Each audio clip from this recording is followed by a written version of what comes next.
రాజ్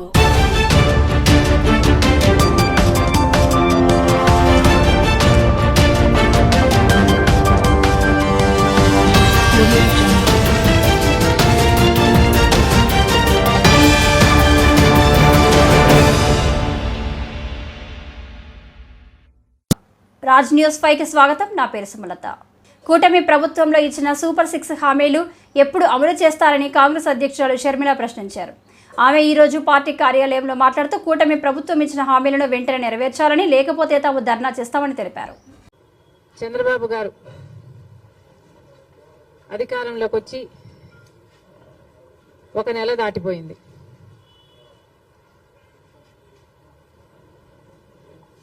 చంద్రబాబు గారు కూటమి కలిపి చేసిన వాగ్దానాలు ఎన్నో ఉన్నాయి. అందులో భాగంగా సూపర్ 6లో భాగంగా చంద్రబాబు గారు చేసిన వాగ్దానం మహిళలకు ఆర్టీసీ బస్సులలో ఫ్రీగా ప్రయాణం చేసే వెసులుబాటు.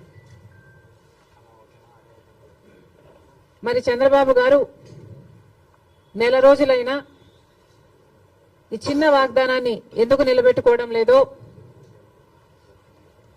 సమాధానం చెప్పాల్సిన అవసరం ఉంది. ఎందుకంటే సూపర్ 6లో భాగంగా చంద్రబాబు గారు మహిళల కోసం చేసిన ఈ వాగ్దానం చాలా ప్రాముఖ్యమైంది. ఇది మంచి పథకం కాబట్టే అటు తెలంగాణలో ఇటు కర్ణాటకలో అమలు చేసిన ఈ పథకాన్ని చంద్రబాబు గారు కూడా సూపర్ 6లో భాగంగా చేర్చడం జరిగింది. మరి తెలంగాణ ప్రభుత్వం రేవంత్ రెడ్డి గారు కాంగ్రెస్ పార్టీ తరఫున ముఖ్యమంత్రి అయిన ప్రమాణ స్వీకారం చేసిన 2వ రోజే మహిళలకు, అమ్మాయిలకు, ట్రాన్స్జెండర్స్ కు ఆర్టీసీ బస్సులలో ఫ్రీ ప్రయాణం చేయగలిగారు, అమలు చేయగలిగారు. అధికారంలోకి వచ్చిన 2 రోజుకి. కర్ణాటకలో కాంగ్రెస్ పార్టీ అధికారంలోకి వచ్చిన 3 వారాలకే ఆర్టీసీలో మహిళలకు ఫ్రీగా ప్రయాణం చేసే వెసులుబాటు కలిగించగలిగారు. అక్కడ వాగ్దానం నిలబెట్టుకోవడానికి కూడా వాళ్ళకి ఎక్కువ సమయం పట్టలేదు.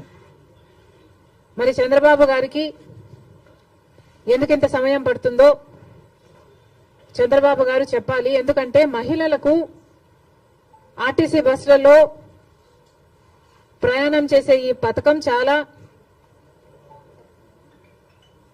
యూస్ఫుల్ కాబట్టే ఈరోజు లేవనెత్తుతున్నాం.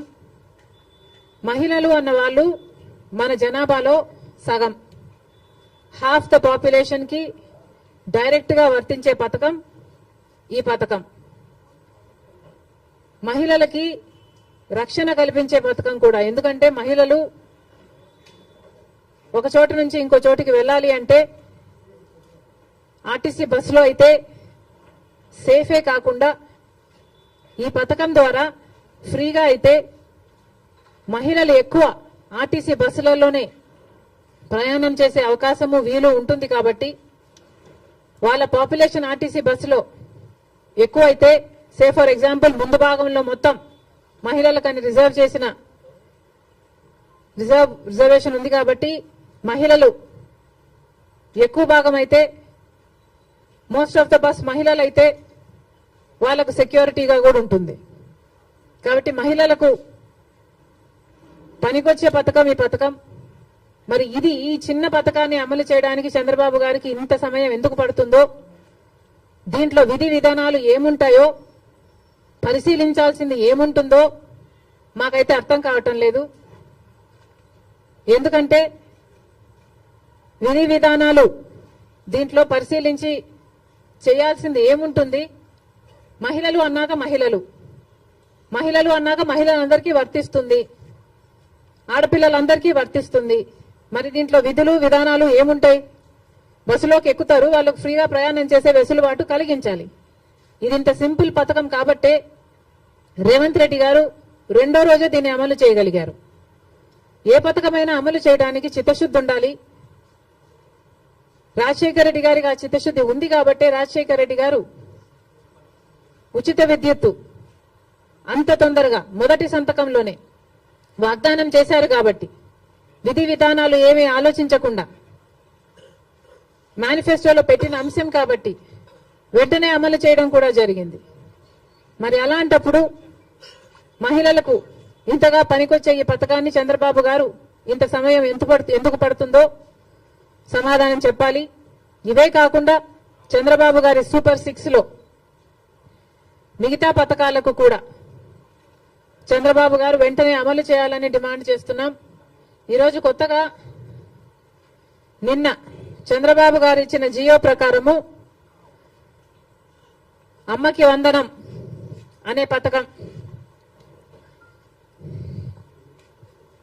అమ్మకి వందనం అనే పథకంలో చంద్రబాబు గారు వాగ్దానం చేసినప్పుడు ప్రతి తల్లికి ఎంతమంది బిడ్డలుంటే అంతమంది, ఒకరుంటే 15,000 వస్తుంది, ఇద్దరుంటే 30,000 వస్తుంది, ముగ్గురుంటే 45,000 వస్తుంది, నలుగురుంటే ఏకంగా 60,000 వస్తుంది అని చంద్రబాబు గారు ఊదరగొట్టి మరీ క్యాంపెయిన్ చేశారు. మరి ఈ స్కీమ్కు విధి విధానాలు ఎలా ఉంటాయి? చంద్రబాబు గారు నిన్న విడుదల చేసిన జీవోలో అయితే ప్రతి తల్లికి అని రాశారు. అంటే ఈ పథకం